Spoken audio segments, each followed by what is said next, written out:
So as I was planning things ahead, I was struggling a little to figure out what to do for this month's video. But fortunately, something surprised me that makes for the perfect bridge between the Phantasy Star Portable 2 retrospective and my whole series retrospective. An officially licensed Phantasy Star and Phantasy Star Online tabletop RPG. Something I've wanted for at least like a decade and a half, since the years when I was posting on PSO World and saw someone promoting a tabletop RPG they'd made inspired by PSO. And as I dabble in trying to create tabletop RPGs as a silly side hobby, I've attempted several different variations on this myself. Always woefully incomplete, as large projects undertaken solo by someone unqualified often end up, but I've thought a lot about it. A lot. And so having a game like this that does all that hard stuff for me is great. I'm not really a tabletop RPG channel, like, at all, but I am a Phantasy Star channel, basically, so I had to take a look. Hey, if we get this channel to the point where I'm making money, I can start writing these things off as business expenses. I should say, though, I am admittedly more of a tabletop RPG reader than a tabletop RPG player. I enjoy reading the books, making characters, that kind of stuff, but I just haven't often enjoyed having a group of friends with whom I can get together to play. The difficult part of internet friendships where I routinely talk to people on 4 different continents. But maybe I will try and get some people together for this, though. I'd actually love to run this, even though I haven't GM'd before. But for now, focus on this as like a first impressions type of thing. I mean, my particular situation aside, the game just hasn't been out long enough for anyone to have played it extensively. So I apologize if this isn't up to my usual standards. I have a routine when talking about, say, Phantasy Star Online games, but I have no real method to the madness this time. But first, let's get 2 things out of the way. Really, I imagine about 90% of people's opinions on the game will be determined by these 2 factors. First, this is not a Phantasy Star Online tabletop game. It has some nods and homages to Online and Zero, a bit of lore on them, but it is clearly designed primarily as a tabletop RPG based on the classic Master System and Genesis RPGs. Obviously, PSO and PSU are my preference. PSU in particular has a particularly rich setting that would be great for a tabletop RPG, but I'm still kinda happy for them that they made this game based on the setting they wanted to, rather than doing what would be most popular or successful. Cause look, as much as us old-timers may not want to admit it, the easy way to success is probably basing it off of PSO2 and NGS, not PSO or PSU. But then the other thing that is going to be the make or break for a lot of people, this game is pretty heavily based mechanically on Dungeons & Dragons 5th edition, or probably the new 1 D&D edition that I'm just going to call 5.5 from now on. The game has some tweaks and additions, but your opinion on the game itself will probably mirror your opinion on modern D&D. And because I hate bearing the lead and like to be upfront with my biases, I'll just be upfront and say this is a bit disappointing to me. I don't hate the system, and I wouldn't turn down a game of it, but it doesn't really excite me. And if I wanted something in the D&D family, I'd either go for Advanced Dungeons & Dragons, an old school Renaissance game, or Pathfinder. Still, I know some people are really fond of 5th edition, or not really willing to try other things, so at very least this is approachable to a wide variety of folks. You could probably convince someone who wasn't otherwise willing to try other tabletop RPGs to try this one. But I do worry that these 2 main aspects are in conflict, that your classic Phantasy Star fans, and even your Phantasy Star Online and Zero fans, will tend towards being more of the older grognard types, where your D&D 5th edition fans will tend to be younger and not interested in Phantasy Star Classic when Phantasy Star 4 came out all the way back in '95. Maybe it was just comfort after all their existing products seemed to be based on D&D 5th edition, but part of me really wishes they'd embrace the throwback. Tap into the old school Renaissance movement within the tabletop RPG world and make a Phantasy Star themed advanced Dungeons and Dragons. Or lean into the fact that this is a Japanese franchise. Japan has its own tradition of tabletop RPGs that are the reason D&D has never quite caught on there, and make something in the style of one of those games. But I'll shut up about this for now. Getting distracted by what you want something to be and not engaging with it as it is just sloppy criticism. I just wanted to get my biases out of the way and be clear about the fundamentals of this game. If you're even passingly into the tabletop RPG space, you probably have an opinion on D&D 5th edition, and I feel like it's pretty safe to assume your opinion of this game's mechanics will parallel your opinion of those games' mechanics. So if you are a big D&D 5th edition and classic Phantasy Star fan, you can probably ignore most of my complaints and just focus on the facts and positives I have here, because you'll probably enjoy the game and not care about most of my complaints. And in the end, with tabletop RPGs, unlike with the video games I normally cover, the right group can make any system work. So here's the first question that anyone should be asking after what we established in the intro. How Phantasy Star is it? Fortunately, Phantasy Star is a good fit for this kind of thing. The classic games are from those early years of RPGs where everything was only 1 or 2 degrees removed from the days of straight-up computer simulations of Dungeons & Dragons, while PSO is a pure classic mega dungeon crawl straight out of the primordial days of D&D. And there's even plenty of similarities in the sort of experience the mechanics provide. For instance, because of how Dungeons & Dragons hit points work, it is pretty well known that D&D characters tend to be extremely fragile at first level, but as things go on, the players and enemies both get increasingly large hit point pools and become more and more durable, to the point where both sides can take a while to chew through at higher levels. And yeah, this mostly fits my experience with the Phantasy Star series too. Even the original series. Out of the classic RPGs, I've only played a bit of the first game, but if you have played it, you probably remember the experience of very carefully grinding outside the first city, because so long as you only encounter the very weakest enemies, you might be able to win the fight, gain some EXP, and eventually level up enough to move more than a handful of squares away from the safety of town. But the details are a little more mixed. One critique I do have is the classes are pretty obvious in how they parallel your typical D&D classes. I mean, it's serviceable enough. D&D classes are pretty broad archetypes, but then the problem was compounded because most class descriptions are like one sentence and then some references of characters who fit the archetype, and this does make it a little underwhelming. Makes it kind of hard to get excited about any of the classes, and I've always found a strength of class systems, the good ones anyway, to be how they can reel you in with a class that you didn't know you wanted to play until you saw it, and now you can't wait to make a character specifically to play this class. More positively, the way techniques are handled is pretty cool, and it does fit Phantasy Star. 5 out of 7 of the classes get some casting ability, though only 2 are full-fledged casters, which feels pretty accurate to both Phantasy Star and PSO. You use an MP system, or tech points to be specific, to cast them as well, so they translated that mechanic over. And there are some cool added details for the dedicated casters like prime and advanced techs. Plus each class has its own list of techs they can learn. Most are only available to 1 or 2, so this does do a lot to make sure every class feels unique. Though I don't like how they handled material components very much.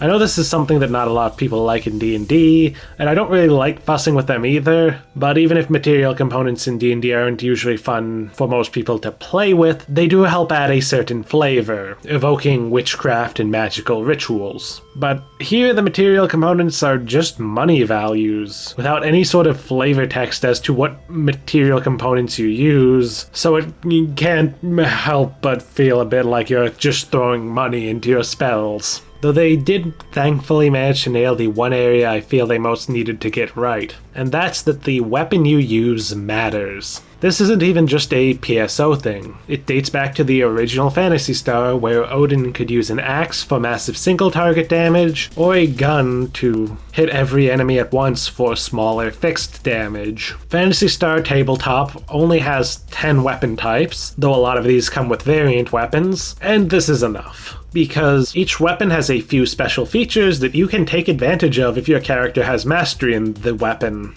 You get to choose a couple of weapons that you are proficient in to master. How many is based on your class, but everyone will get at least one weapon mastery. I love having your weapon choices be impactful, and while I could say that a few more would be nice, better this than recreating the issue you have in, say, Pathfinder, where they are very granular with what counts as a different weapon type, with very little mechanical differences between them, but where many abilities will only apply to one of your chosen extremely granular weapon categories. Though I will say I do wish that they had at least made sure every weapon class has a variant weapon. Now granted, variant weapons are optional rules, and the GM doesn't have to allow any of them, but if your group is playing with them, they basically turn into 2 for the price of 1 masteries, which to be clear, I actually think is great. I just think every weapon type should have that option. Unfortunately, the gear itself is the sort of simple gear that fits way more with the classic Phantasy Star series than PSO. All you have is higher grade stuff. Basically, +1 to +4 gear in D&D terms, with no special traits and no PSO special attacks, even though they'd work great in a tabletop RPG. Accurate to how weapons tend to work in older JRPGs like Phantasy Star Classic, but not exactly exciting. Hell, at least in those old RPGs, the boost would be more substantial than this. At least you could probably house rule something really easy. In fact, I may do that. They do at least have a small pool of accessories that provide more unique effects. It's just a shame those are really the only bits of unique loot on offer. And lastly, there are spaceship rules, which are cool to have. Probably one of the biggest additions to a game like this, as they'd be a huge hassle to try and homebrew yourself, since vehicle and spaceship rules are always tricky in RPGs. Plus, there's a real appeal to having your own spaceship to journey the stars. Traveler is genuinely one of the tabletop RPGs I most want to try, just for the chance to sail the stars. And these rules do seem pretty good. These kinds of rules are always tricky to do right, but I feel like these spaceship rules in particular could lead to some fun adventures. Though I will say the prices, which admittedly the book itself says are only reference values because it is hesitant to have them as purchasable, the prices do seem a bit low. Or maybe the regular vehicles are just overpriced. The motorbike is more expensive than a small starfighter, though also potentially implied to be faster over shorter distances depending on how you interpret the speed rules. Look, I'm not going to be too hard on them. Vehicle rules are often a headache, as I keep saying. They tend to be totally out of scale with both the price and potential impact compared to most things in a tabletop RPG, especially one like D&D. So just know that this is an area that might need some massaging. But there are also some great optional rules. 3 extra races that are specific to the classic Phantasy Star titles, one of which could be easily repurposed to represent the beasts of PSU. There's alternate weapon types, adding to the variety on offer and adding more value to certain weapon masteries. Though as I said earlier, I do wish everyone had an alternate weapon type. There's combo techniques, an iconic feature of the classic Phantasy Star games that lets multiple party members team up to deal a big dramatic attack. And then there's just some suggestions for adjusting the rules as you like, such as simplifying ranges if you want to play without a grid. It's always nice to be encouraged to tweak the game to your liking. So to put the system through its paces, I decided to build a few of my characters from throughout the Phantasy Star Online series, ones you'll recognize if you watch these videos closely, or have been paying attention to the background of this video. These characters actually pretty much all originated in various tabletop games I've played over the years, and I've used them as basis for my characters in other games since then. So I can be pretty flexible with them, but also have a pretty good idea what their core elements are. First, of course, is Delta. Female cast hunter in PSO, Phi Gunner in PSU, Vanguard in Portable 2, and between PSO2 and NGS, Braver, Phantom, Luster, and Slayer. So the important thing here is she's basically always a melee gun hybrid. And I usually imagine her more on the fast and precise side of things. And because I'm weird and PSU has such a rich setting that I just can't help coming up with lore for my characters in it, I had it in my head that she was in the Guardian's Intelligence Division, though she also spent a lot of time as a wanderer. So made her here as an operative with a Wayfarer background, and an android, obviously. Operative is basically a rogue with sneak attack, the ability to add debuffs to the sneak attack, some setup abilities, some evasive abilities, and some boosts to certain skill checks. For weapons, I chose pistols and bought her a gunblade, along with slashers, both of which can use dexterity, so she's all in on that. They're light weapons, so she can dual wield them, and of course both are viable for melee or ranged combat. Since her dex is high, I stuck with light armor, and since her defense is getting pretty good, I gave her a shield in case she needs to go full tank, so she can switch on a whim how she wants to fight, though mostly she'd probably be using steady aim to get advantage and sneak attacks. I do think I'd have a lot of fun with Delta, especially the fighting style of slowly picking an enemy apart with single, well-placed attacks, though she does end up showing a couple issues with the system. The fact it's really not possible to get additional proficiencies beyond class features and the ones you start with means that she does not get all the tools I would want her to have. Her mechanical skills aren't going to be that much use without Cybersmith's tools, although Delta does shine a light on one positive, which is that there's no racial stat modifiers. And as the female cast hunter in PSO completely flips the stats from its male counterpart, yeah, doing that sort of stat modifier system in a Phantasy Star game would have just not worked great. Plus there's like 3 base races and 3 optional ones, so traditional racial stat bonuses probably wouldn't work great. Maybe I wouldn't like this change in typical D&D, but this isn't typical D&D. It just borrows the systems of it. And hey, this did all make me decide that she has and uses a motorbike, or probably a hoverbike since those are a thing in the Girl Hall games. Either way, at least I did have a fun moment of finding a character through the mechanics available to them. Next is Karena, female Newman Hunter in PSO, Human Force in PSU Offline, Doom Vanguard in Portable 2. And a past iteration of her, which influenced what I imagined for PSU, was both an intelligent scientist and a charismatic con woman. Creating her, I had more issues than I did with Delta. The most natural D&D class for her would probably be Bard, while the class's musical abilities don't suit her, being a mid-base attack bonus, mid-caster with a lot of skill points and abilities based on charisma. Those all suit her perfectly. Unfortunately, there is no real Bard equivalent here, so I had to kind of pick a direction here. Everything except for Warrior had something, whether it be improved stats, abilities that key off intelligence or charisma,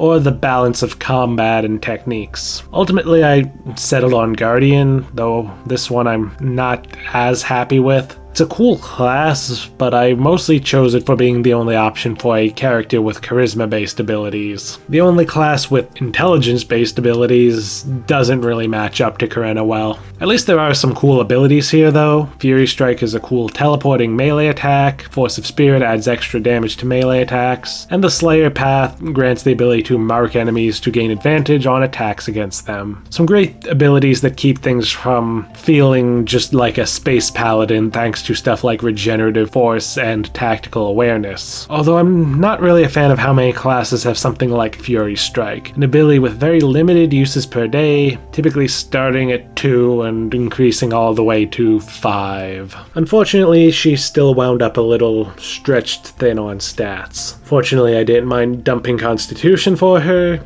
even if it's not optimal, and once again as a dex-based combatant, she just doesn't need strength at all, since in this you can add dex to damage in any case where you add it to hit. But she still needs dex for her weapons, charisma for her class and social skills, and intelligence and wisdom for her intellectual skills. Not helped by the fact that what skills should be intelligence-based and what should be wisdom-based has always been something D&D has struggled with. And that's all made worse by the fact that the various mental ability scores don't really do all that much unless you have class abilities based on them, which doesn't feel great. It does feel a little ironic that while the culture around tabletop RPGs has become more accepting of wacky or suboptimal builds, the systems have not. In the 3.x days, even if it wouldn't be remotely optimal, if I wanted to put a high intelligence stat on my fighter, at least I'd get skill points for the trouble. Here, all it's doing is the bonus to intelligence-based saves and skills. Honestly, of the classes here, Savant was almost perfect for Karena, since it's a casting class with acceptable combat abilities and is summarized as scientists and specialists. Except it works off wisdom, which Karena uses a little bit of, but it's ultimately her weakest mental score, despite the whole theme feeling like it'd fit better as an intelligence class. There's Thaumaturge, which is intelligence-based, but that has the weakest combat abilities in the game, so it wouldn't fit her. And to be honest, I don't really like the way that different classes use different ability scores for casting. There's no real in-world justification for it like there is with D&D casting classes, so it all feels pretty arbitrary when mental ability scores otherwise only give bonuses to their related skills and saves. I'd honestly consider just house ruling it that you can pick whichever mental score your class uses for its shit to help with role-playing. And it would also fix the fact that, at current, 3 out of the 5 classes capable of using techniques are wisdom-based. Which, yeah, definitely why I had trouble making Karena. So if playing with this house rule, yeah, you can throw most of this out and she would be an intelligence-based savant. And this video is getting a little long, so I'm not going to do my other 3 characters. I did have a character sheet and a script for Mikhail, but mostly that just led me to complaining that the ranger path of the hunter class feels a little bit incomplete because any ability that they have that boosts ranged attacks is also the mastery ability of a ranged weapon. And then besides him, there's Kotsuki and Caius, which I don't think would be too interesting. Caius would be a Newman Savant, probably. The better combat skills of Savant would make it a better choice to represent his Gun-Techer PSU incarnation than the Thaumaturge. But still having access to advanced techniques would fit his PSO incarnation as a force. And then Kotsuki would be a warrior, they're the only class that gets access to greatswords, her weapon of choice, and then just reflavor the Motavian race to fill in for PSU's beast. So making these characters left me a little mixed. I do feel a little limited in terms of what concepts I can play, mostly around mental ability scores and skills. Though to be fair, the limited number of skill proficiencies is a problem inherited from D&D 5th edition, as are the mental ability scores, and those are easily fixed by just letting you pick which one your character's abilities are based off of. It's tough because it doesn't feel like you can really just come up with a concept first and then pick something that fits. You really do have to keep the classes in mind, even if they're not exactly inspiring. Maybe start with a very broad concept, then pick a class that fits it, then refine your concept based on that. But if you have a character whose concept translates well into one of the classes, like Delta did, the classes seem like they'd be pretty fun to play.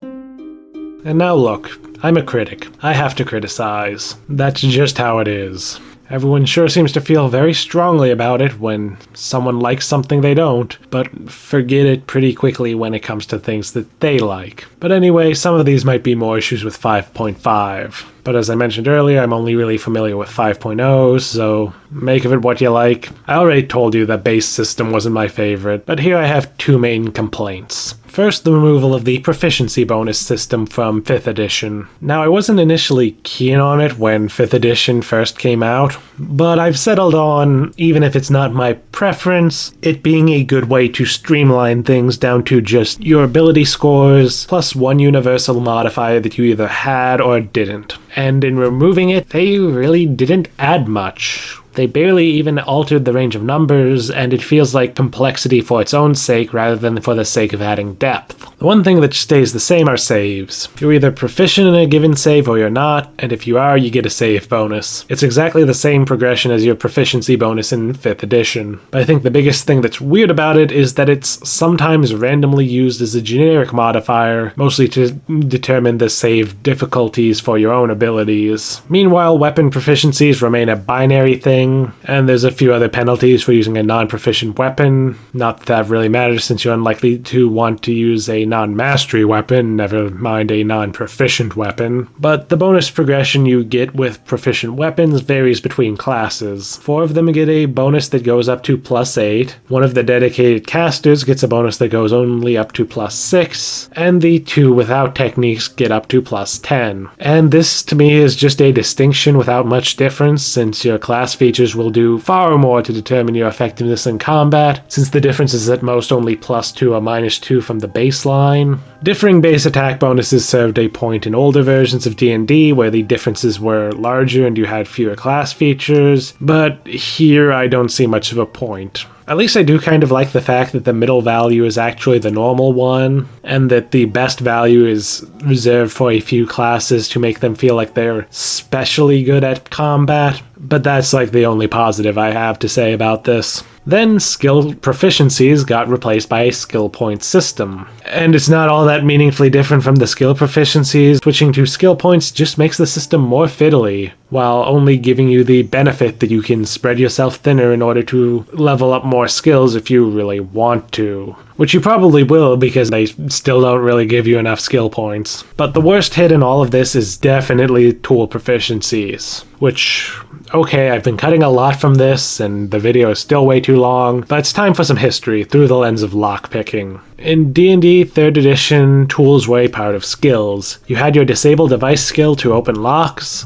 but you'd take a penalty without thieves' tools and you would gain a bonus if those tools were masterwork. It was just assumed if you had the skill, you knew how to use the tools for the skill. When 5th edition cut down the number of skills, some skills were replaced with tool proficiency. There was no longer a skill for opening locks, and instead, to add your proficiency bonus to checks made to open locks, you needed thieves' tools and proficiency with them. But this game somehow does both. To pick locks, you need to have infiltrator's tools and be proficient with them, but you don't get any bonus on checks to do so. These use sleight of hand. Does sleight of hand otherwise not fit your character? Too bad. The way that tool proficiencies serve to lock away certain skill uses behind a second, even more limited proficiency is a huge issue for the computers and mechanics skills, where a lot of the main uses you'd want, most prominently hacking and repairing stuff respectively, require tool proficiencies. So it just ends up feeling like an extra limit on what you can actually use your skills for. Considering that there's a lot of different tool proficiencies, including vehicles, and you don't get all that many of them, it's another obstacle to making a skill-focused character. And unfortunately, there's not a quick and easy suggestion I can make for how to just house rule it out. I'll work on it. And then there's the fact that the character options just feel limited, despite some of the game's complexity, which, yeah, it feels weird. I saw a few reviews praising the character customization, but I don't see it. For one, there's only 7 classes with 2 choices for subclass, which feels underwhelming when the classes you do have feel so close to D&D classes. The small number has me really wishing for something more original, and only having 2 subclasses does not feel great. I think it's down to the fact that if one of them doesn't fit your character concept, it kind of just makes the choice automatic. There's probably a good reason why these sorts of class variations tend to come in threes, be they subclasses in D&D 5th edition, skill trees in many an MMO, or even these subclasses in the original release of PSO. It just feels so much better than only having 2. Plus, there's no feats or anything like them, and now granted feats have often had issues, and many 5th edition feats have been turned into class or weapon features, but it just leaves you with fewer choices and less room to set your characters apart. Not to mention no way to get more skills or tool proficiencies. There was a feat for that in 5th edition. But at least there's the weapon masteries you get to choose, and let me make this clear, I do love these. But it's really the main thing you have to set your character apart from any other character of the same profession and path. I mean, for combat abilities, I do at least like these better than most feats if I had to choose, but they're mostly adding mechanical differences to the choice of what weapon your character uses. They're not really distinguishing your character much from others in terms of flavor, just adding mechanics to the flavor your character would naturally have from whatever weapon you choose to give them. Really, though, the most egregious thing to me is just how the stats don't feel great, especially in how many of them you can dump stat if you're just focused on the mechanics, and yet how it never really feels like you have enough to make the characters well-rounded as you may like. Strength can be pretty much ignored if you focus on dex and ranged and finesse weapons. Dex can be ignored if you don't use those weapons and use heavy armor. The mental stats only ever affect skills, save, and abilities for certain classes. 3rd edition D&D was never perfect. Charisma was the go-to dump stat back then, but most stats had something of note they would give everyone. Want to play a fighter with high intelligence? Well, maybe it's not optimal, but sure, you can at least do that and get to take more skills for it. But here, well, it'll help if you put points into intelligence-based skills, but that's it. And again, despite this dump statting, I never quite feel right with how the stat spreads end up. The way stats tend to fall in D&D doesn't really match up great to sci-fi in my eyes. D&D characters tend to be these larger-than-life, focused archetypes, and maybe the stat system for that doesn't work well for the sort of more well-rounded characters that I want to make in this sort of sci-fi/fantasy setting. Or maybe it's just the fact that thanks to how they've recalibrated the stat spread, 0 does not feel like it means average in this system. When the floor is -1 and the ceiling is 5, well, 0 is a lot closer to -1 than it is to +5. Now, I don't need this to be Pathfinder. I mean, I'd enjoy if it was, but I don't need it. I think my big complaint is that the game gives you a lot of abilities based on very few choices. I mean, normally I do like fewer, more impactful choices, but this takes it a little too far. The game's not any less complex for the removal of feats, since most classes have a few extra abilities that feel like they could have been trimmed without affecting their gameplay or flavor at all. Or better yet, these could have been turned into feats. In fact, some of these class features were feats in 5th edition, and by having them as something you choose instead of something given to you, this would have at least let you give your character a bit more of a unique touch, which I think broadly is the point of tabletop RPG character creation.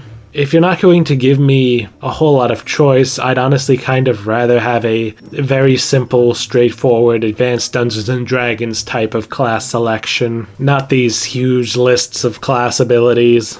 And then one last issue is that it does feel like the game could have used a little more proofreading. Like on pages 55 and 56, Savant is listed as proficient with bows, but then they get that proficiency again with a Savant specialty choice. On page 85, where it says the repair kit gives advantage when trying to stabilize a dying android, but on page 31 it says you must use a repair kit to stabilize them. I would lean towards the former personally. The game also doesn't make it clear how granular vehicle proficiencies should be, though reading between the lines you can find that the intent seems that they're based on category, so beast mounts, groundcraft, watercraft, and spacecraft should be the proficiencies. There's also mention of proficiency in vehicle weapons when discussing vehicle combat, but this isn't ever listed as a proficiency choice anywhere. I'd either count it as another vehicle proficiency category, or just say if you're proficient in the vehicle category, you're proficient with any weapons mounted on that vehicle category. Or,